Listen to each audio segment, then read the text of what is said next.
What's going on, guys? Welcome back to another video on TGM Guitars.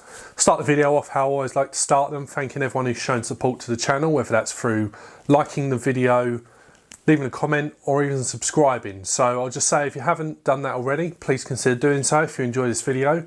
And yeah, it'd be good to start working towards that 300 subscriber target, which is sort of like my next step. So yeah. So the past few videos I've been going over some pedals, whether that's just going through what I like about them, how they sound, or even modifying them with my last one with the Marshall BB2. And today is another pedal video. Sorry if you're not sort of interested in these, but I have got a fair few pedals which it's nice to go back, revisit them, and just touch on a few things that I like. Or in the case of this video, I'm not too sure about. So the whole point of this video is to try out this pedal and see if I can find a way to love it, really, because it's been one that I've not really used that much. Had it on my pedal board for a while, couldn't really get the sounds that I wanted with it, so it kind of just stayed there, never being used. And that pedal in question, TC Electronic Dark Matter Distortion. So this is one of the more affordable full bore TC Electronic pedals. Currently you can pick it up for about £40 at most retailers, and because of that I used it more of a padding pedal. In other words, I had an order, didn't quite meet the free delivery requirements, so I chucked this on there. And I've never been a massive fan of distortion pedals, and maybe that's where I went wrong. Maybe I should have picked up something like the Mojo Overdrive instead, because I tend to like that flavour more.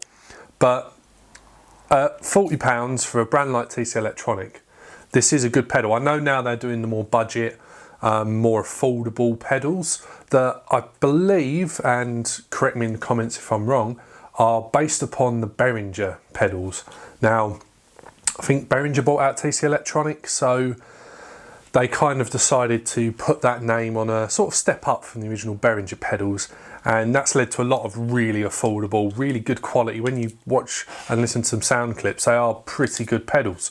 So maybe this thing's becoming a little bit redundant, but today we're going to go through this and see if I was wrong. See if I was wrong to put this to the side and not use it. See if I just didn't spend enough time with the pedal.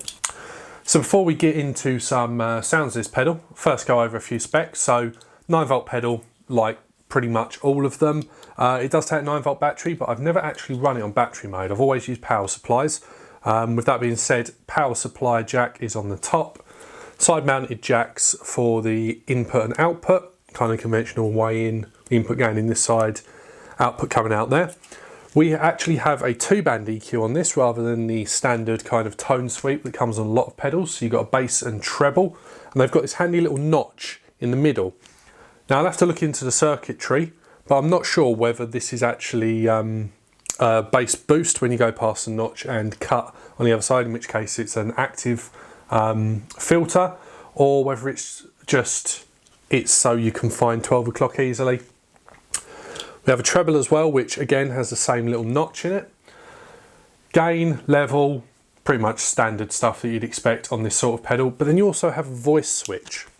So this little switch here, again, really hard to get this on camera for some reason, basically switches between a more modern feel or a more vintage feel. So what we're going to do is chuck this pedal through my V55 HD, which I used in my Bluesbreaker video. Reason why, it's probably the cleanest of the amps that I've got. I know I can run the Vox a little bit cleaner, do the clean channel on the Marshall, but it's more akin to what you'd expect most clean amps. If people are going for their Fender style cleans, that's what it kind of gives me. So I'm going to jump in and show you on that.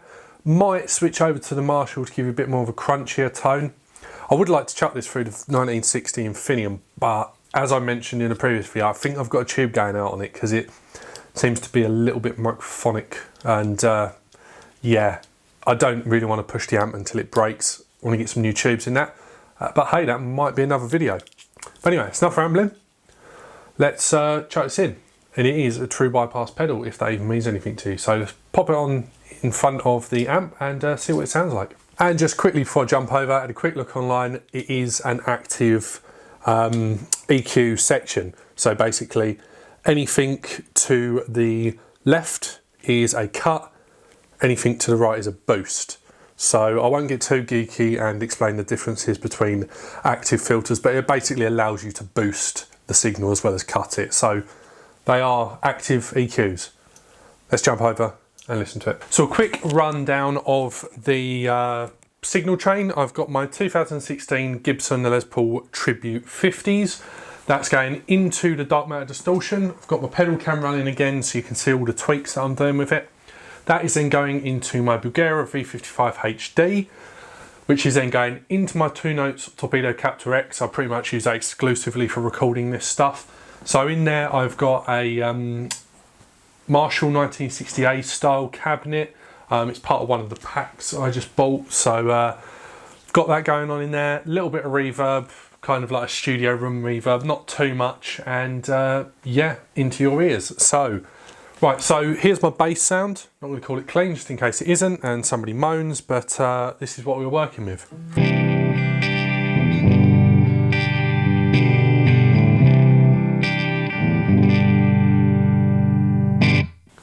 So, I mean, I'd consider that clean, but let's click on the Dark Matter Distortion. Currently got the voice setting in the up position. Not sure whether that's the vintage or the modern, but everything at 12 o'clock.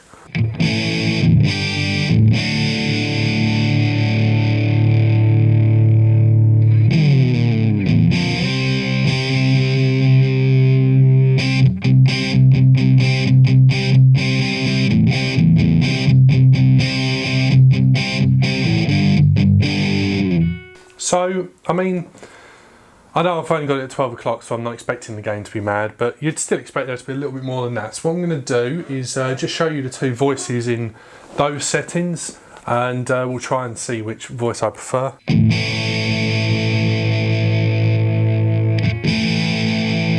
So I'll say down. See, I want to say that's a more modern one, because it's got a little bit more bottom end, but surely more gain would be more modern. But yeah, let's see. Let's put it back in that top position. We'll just play about with that for now. And I think, make sure it's unity gain to start with. I mean, that's pretty good at 12 o'clock. A lot of pedals, like we saw with the Marshall Bluesbreaker, was about 3/4 to be unity gain. So that's quite good. That's what you'd expect it to be at 12 o'clock. So let's push that gain a little bit more.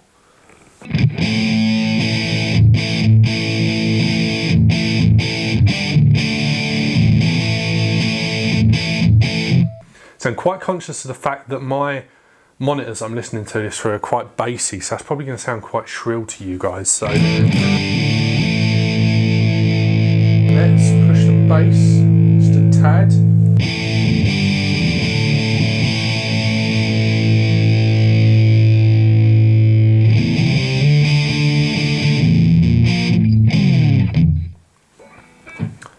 Forgetting my riffs here, this is good, isn't it?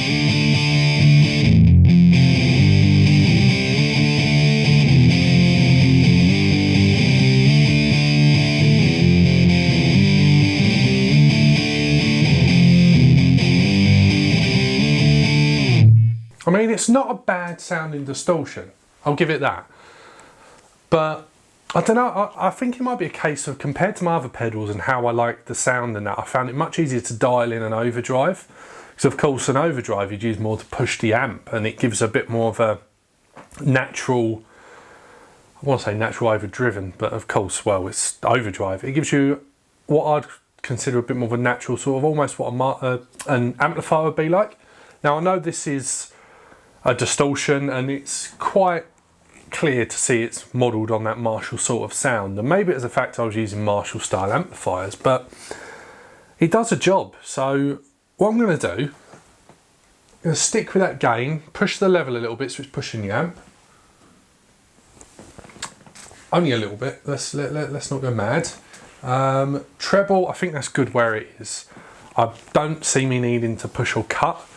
Again, might sound different to you guys, but see, pushing the amp a little bit, I think makes a little bit more difference. So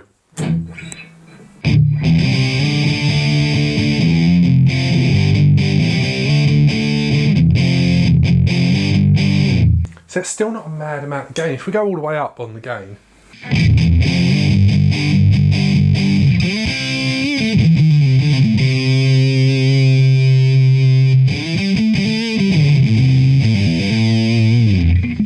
I wouldn't consider that a lot of gain. I mean, they say in the actual, I'm going to call it literature for this, the book, that this has quite a lot of gain, and to me,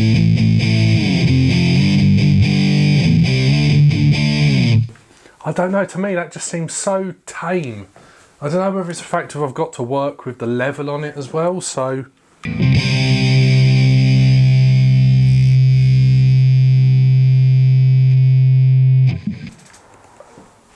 apologies for that, in case that blew your eardrum, but basically if I push that anymore it's going to start clipping, so...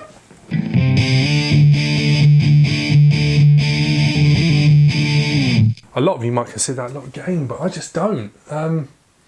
Let's click it into the lower voice position.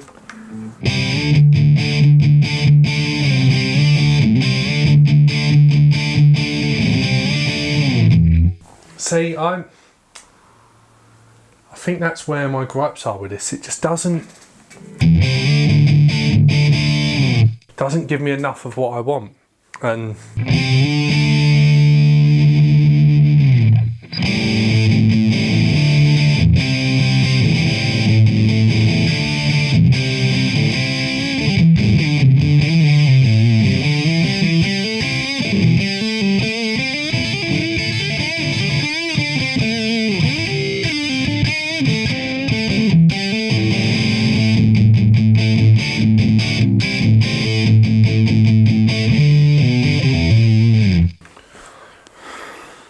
we'll just pretend that never happened.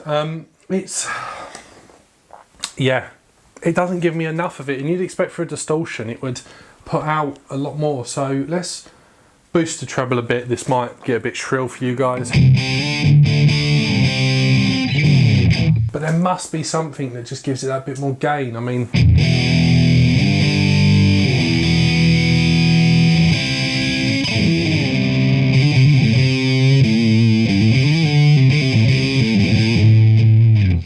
if that's the kind of thing you're looking for, I mean, this can change the characteristics of an amp. So, I mean, before,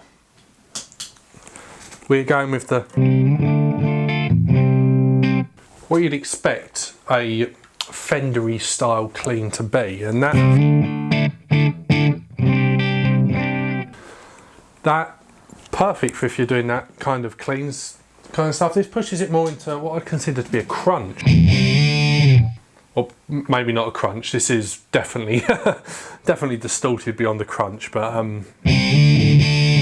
it's not your high sort of solo main lead gain, or at least I wouldn't consider it to be, even with that pedal.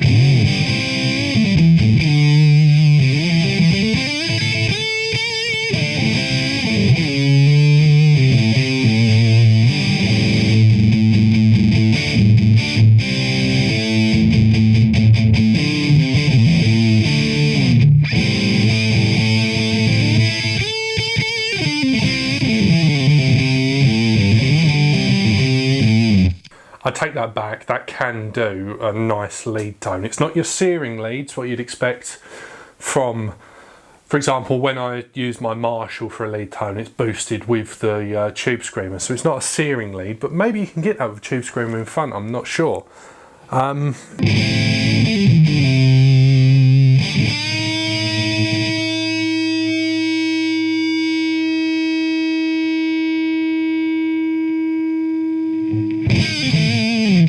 Got a good amount of sustain now, I will say that, and that's one thing that distortion pedals do quite well, is the whole sustain thing.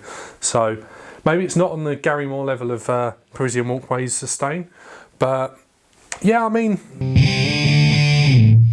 that's the problem. I think I'd use this with that gain up that high, because I've got other pedals that do the medium gainy stuff that little bit better than this. So yeah, I think that's where this one falters just a little bit. Now what I'm going to do is swap over to some single coils, because I've not had much experience playing this pedal with single coils to start with. So let's do that. I'll swap over to my Strat and see what things sound like then.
See, I think that might actually sound better with single coils. Maybe it's one of those pedals that just needs the right conditions, but that to me gives me quite a nice Marshall-y sound. I mean, and maybe I'm expecting too much of it from the Les Pauls, so.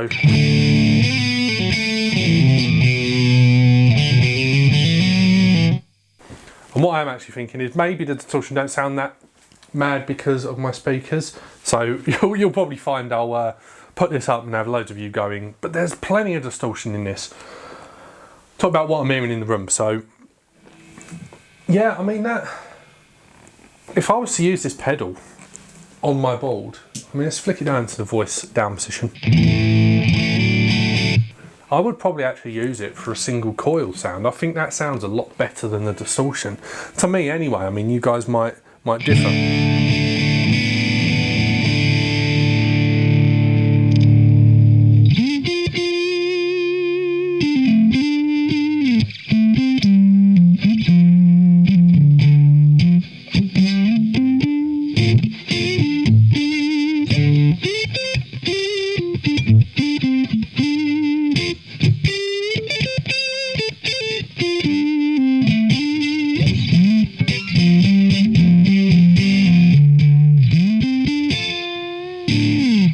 Nice, got a nice sort of touch sensitivity. Maybe that's more to do with the guitar than the pedal, but definitely preferring that voice up position. That is for sure.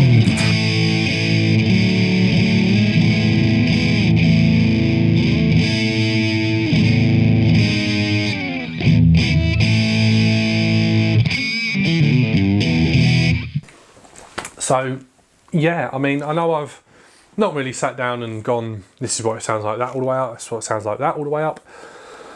But again, this is me trying to spend a bit more time on this pedal, learn a bit more about this pedal, because I don't know, to me it's lacking something, and it's a shame because I think if it had a little bit more to it, I'd probably pick this over an overdrive, because that bass and treble can come in very handy. I've had it times before where I've used an overdrive pedal that just sounds too shrill and the single band tone doesn't do enough. But I don't know, it's just lacking something. There's something that's not quite there for me. And it's unfortunate, but maybe it is the right pedal for you guys. But I think that's enough playing, that's enough fettling with it. Maybe I'll come back to this pedal if I find some magic sort of way of using it that perfectly complements my playing and that, but to me it's just missing something.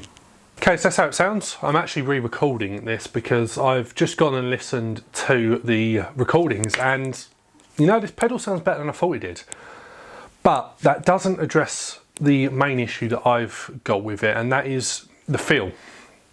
There's something about it doesn't feel right. As I said when I was playing it, feels like it needs something more.